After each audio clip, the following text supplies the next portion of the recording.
ნუ აი არ ვიცი ხა უსმენდი მე და ანუ აბა რა პოლიციელზე ძალადობა რას ნიშნავს?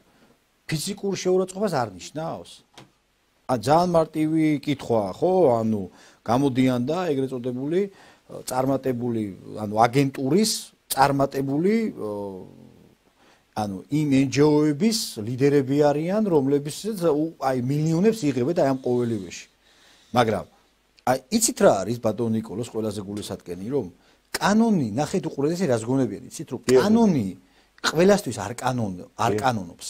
ანუ მათთვის ისინი გვეუბნებიან ჩვენ რომ იცით რა, ეხლა ესეთ საკითხს თუ ვინმე ჩაიდენს, ჩვენ დაგიცავთ და კანონს არ მიაქციოთ ყურადღებას. ანუ თუ პოლიციელს ვინმე გაარტყავს, ხო?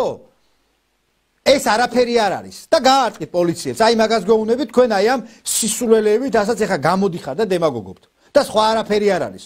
როგორ შეიძლება პოლიციელი შემოატრიალო, განზრახ, გაარტყა და მერე თქვა რომ იცი რა ეს დანაშაულის ნიშნები არ არის. აბა რა არის ძალადობა? ბრწყენა და თმის მოკაჭვა, ესაც კი სისხლის სამართლის დაჯადი ქმედება და ძალადობაა. გინდა პოლიციელზე და გინდა ნებისმიერ მოქალაქეზე. ეს რა არიცით? და ბწყენით კი არ უბწყენია და თმა კი არ მოკაჭა, სილა გაარტყა შეგნებულა და განზრახვით. არა თუ მოუხდა. ეს არ არის დანაშაული?